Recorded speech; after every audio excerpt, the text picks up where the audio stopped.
Let's see, how long is this one? Ugh. Okay, so this one looks interesting. Disappearance of 77-year-old Lillian Rose Martin. The 77-year-old? How did a 77-year-old go missing? They can barely move. I'm just kidding, they're sprightly. Some 77-year-olds, they're sprightly. They'll get away from you. They'll run away. They'll beat you up if you're not careful. And murder of her grandson. Oh, this is one of the most bizarre cases I've ever come across. I read the Charlie Project when I have downtime at work, and just read this one excerpt here. Martin resided with her 10-year-old grandson, Joshua Roland Paul Bryant, her granddaughter Joanne Miller, Joanne's husband John, and their young son. The family lived in the 1000th block of West Seagate Drive in Deltona, Florida. Oh, that's not surprising. Florida is a crazy place. Do not go there. Anyway, Joanne has custody of Joshua. So Joshua's the grandson. Photographs of Joanne and John are posted with this case summary. Martin was in the process of selling her own home and moved in with her relatives. She resided in the guest quarters on the property. Joshua had been raised by his sister and grandmother much of his life. His mother had substance abuse problems and died in 2000. His father had never been a part of his life. A photograph of Joshua was posted with this case summary. Let me see if I can find those. Oh, so that's the lady.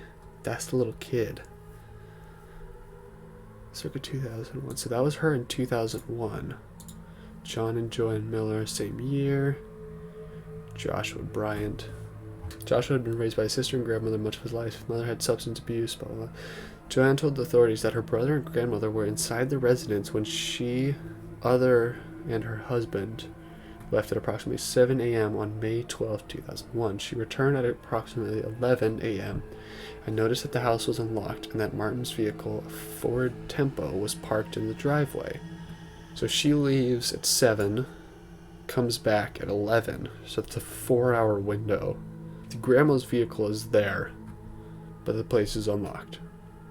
The master bedroom was vandalized and there was no sign of Bryant or Martin, nor were there any signs of a struggle. The television was left on. Joanne says Martin would never have left it on if she was not watching it. None of Bryant's shoes were missing. He was apparently barefoot when he disappeared. Martin left behind her keys and her purse, which included her credit cards, money, and identification cards. Bryant's bicycle and toys were found in the garage. Neither of them had been heard from again. There's been no activity on Martin's credit cards or bank accounts since she and Joshua disappeared. The authorities were summoned to her home later in the day. An extensive search was launched, but no clues regarding Bryant and Martin's whereabouts were located. There are very few clues as to what happened to them. Martin's hairstylist said that Martin arrived for an appointment on May 11th, one day prior to their disappearance. The stylist said that she seemed upbeat and talked about the sale of her own residence. She spoke to her sister via telephone at approximately 9 a.m. on the day of the disappearance. I'll piece together a timeline in a second here.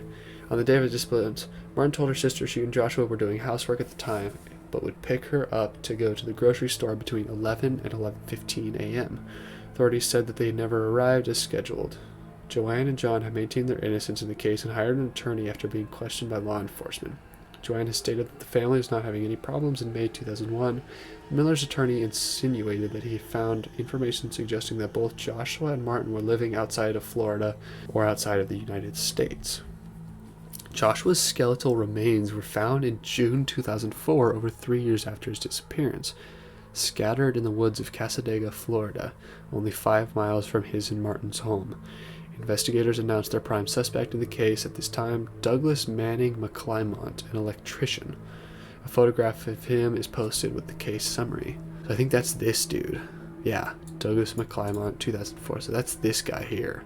In May 2004, a month before Joshua's remains were found, Mcclymont shot an acquaintance to death, then kidnapped the man's wife and drove to North Carolina, where he fatally shot a married couple and kidnapped his own estranged wife. He committed suicide in North Carolina after fleeing a traffic stop. The 2 women he abducted were not seriously injured. Mcclymont had been interviewed by the police shortly after Joshua and Martin vanished, but claimed he had been smoking crack cocaine with friends at the time that they vanished. His friends confirmed his alibi, but later recanted and said he had not been with him. Mcclymont has a record for drug offenses and burglary since his crime spree in May 2004. Police have begun to look at him as a serious suspect in Bryant's murder and Martin's disappearance. They have not ruled out the possibility that he was not involved, however. A witness claims she saw a boy and a man with a roll of tape walk into the woods where Joshua was found, shortly after he and Martin disappeared. The witness could not identify Joshua as the boy she saw, but now believes Mcclymont was the man. One of the women Mcclymont kidnapped claims that he confessed Martin and Joshua's murders to her. Investigators believe now that Joshua's remains have been found, that Martin is probably dead as well. They searched the grove of trees where Joshua's body was located and found a gold watch similar to one Martin owned, just 20 yards from where Joshua's eyeglasses were found. They did not find her remains, however, and the watch has not been positively identified as Martin's. Joshua was a student at Friendship Elementary School in Deltona, 2001. Joanne is a teacher at the school as well. Martin is described by her loved ones as being very religious and extremely lucid and active for her age. Joshua's murder and Martin's disappearance remain unsolved.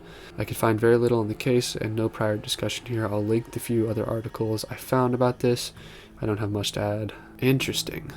Let's see if any of these links have anything. Puzzle about killings. So someone broke into the house, left behind no fingerprints, DNA, blood, anything.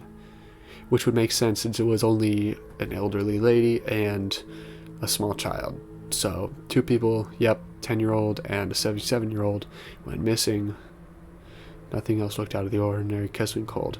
3 years later, a cocaine-abusing felon went on a 600-mile rampage. 3 deaths, 2 kidnappings, 1 suicide, and 1 traumatized 4-year-old. Okay, let's see. So, I want to piece together what happened on the day, see if we can do that. So at 7 o'clock, she left the house. Joanne, which is the wife or whatnot, left the house. So they're alone from 7 to 11 in the house. No one else there. So she spoke to her sister at 9 o'clock, which means up till 9 o'clock she was fine. On the day of the disappearance, Martin told her sister she and Josh were doing housework and would pick up her to go to the grocery store between 11 and 11:15. Said that they never arrived as scheduled. So it had to have happened between 9, probably later than 9, probably 9:30 to 11 it happened, which is a 2.5 hour window where someone would have had to broke in without a struggle. Although that would make sense if they were doing housework. So they're doing housework, the house is unlocked. They're doing stuff outside, going in and out.